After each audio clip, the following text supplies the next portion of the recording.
Yeah, it just means more time that it's taken to get to this point. It was almost 3 years ago that we made the announcement. I was on with Paul, and what I talked about was the most subdued, like, celebratory moment in the history of college sports.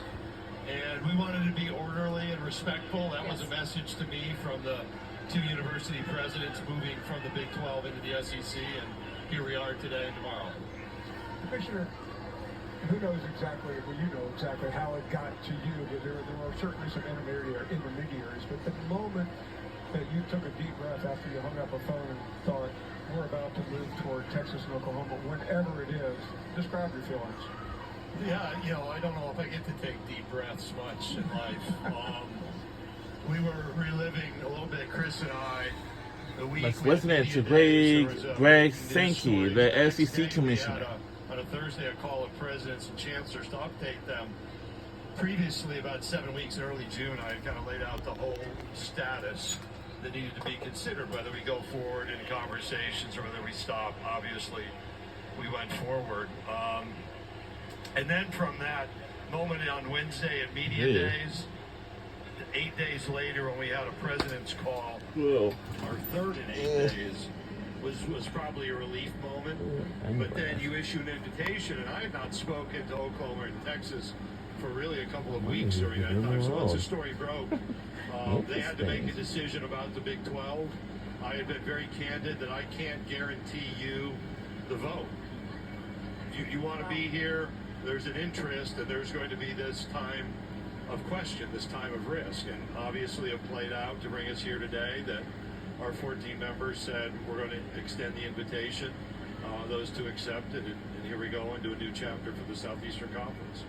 How did this experience most challenge you as a leader? Well, that's in a long category of questions of leadership. I can recall a particular Saturday after media days was done. I went out for a run, and I was in the Mountain Brook area of Birmingham, and there was a line of guys outside a liquor store because there must have been some release coming out, and they're yelling at me about letting them in. And I stopped, and there were 20, 30 of them. So there was that moment. Then I went back because obviously there's a rivalry in the state that's been rubbed bare a little bit this week with the coaching change that I knew we're going to have to work through. I sat on my back step on my porch and just thought through about what brought us to this moment. My view was things in college athletics were going to change. In 2021, it says Oklahoma and Texas became become members of the SEC. I know that's right. I told our presidents back in 2015 between today was likely and tomorrow. The Big 12 around 22, 23 because of TV. So I know the band is there. And so we moved early. And I think what you've seen in the intervening years happening around us, not to us, not really just because of us, but around us, has indicated it was the right decision on behalf of our members. And along those lines, you have been very specific and particular almost about the schools that you felt like would be welcome into the SEC. You see this rollout here today, just to celebrate that they're joining, it does feel to me very much like a great fit. As you now see it coming into fruition and being a reality, does that feel rewarded to you? It does, and it goes back to an athletic director's conversation. Scott Strickland in Florida, I think we were talking generally about potential new members years ago, and he said you need to apply the "it just means more" test. So on a campus, in an athletic department in a university, does what they do as an athletic program meet that kind of expectation that we have? Yeah. And obviously they do, and I had been told a number of people on Friday when I toured this footprint, I think we've exceeded that number. It's interesting to travel the country, and I hear from fans of the University of Texas, University of Oklahoma about their excitement, but I was on an airplane in Syracuse, New York 2 weeks ago with a Gator fan and a Georgia fan saying that they're excited about the future because they both play Texas this year. So I think that's the reflection of meeting that excitement test. I know you're a health nut, but when you jogging past that liquor store, did you stop and get a Oh my God. You just Oh, it's got to be I did. I went back home and I sat on my back step. My head was in my hands, and I'm like, what just happened in that line? As I ran by and was recognized, and then just the contemplation of what was happening around us.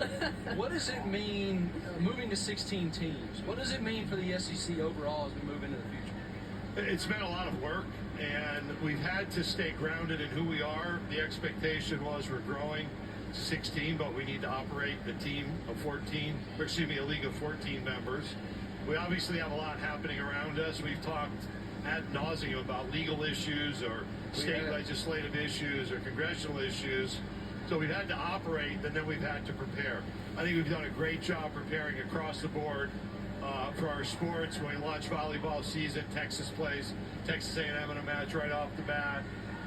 You look at our 8-team decision, but the strength of what's happening. There's an F1 car here featuring the Georgia-Texas game in October. Only place on planet Earth where there'll be a college football game at the highest level and an F1 race happening. So that's pretty cool. And you've had to prepare for those moments, had to adapt. We're still in conversation about the future. We have a football schedule for 24-25. We're looking at 26 and beyond. At this university, they've had to prepare. Our teams have to prepare for visiting new cities.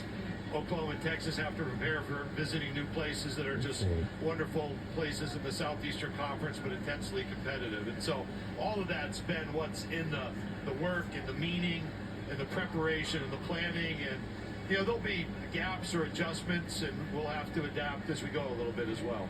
I realize today and tomorrow are about celebration of Texas and Oklahoma, and they should be, but you deal with so much. You mentioned the legality and all of the rigmarole that goes on.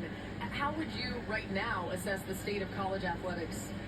I actually think it's phenomenal. And like all this noise about private equity wants to buy into college athletics, that says we're doing so much right. It's not like they have to come in and solve our problems. We have a responsibility to keep working on our problems. And I think it's naive to think, I think it's naive for people to think or suggest there's some simple set of solutions. You look at the complexity the NFL faced with an antitrust lawsuit verdict last week. That's reflective of what's happening around us from a litigation standpoint. I'm incredibly excited about our future. Look at what happened in Omaha. The A&M and the Tennessee fans have filled that place up, and man, it was intense.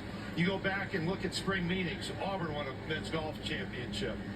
Texas and Oklahoma played for the Women's College World Series. We won both track and field championships, Arkansas, Florida, and then what happened in Omaha with Tennessee and Texas A&M competing and the Volunteers winning.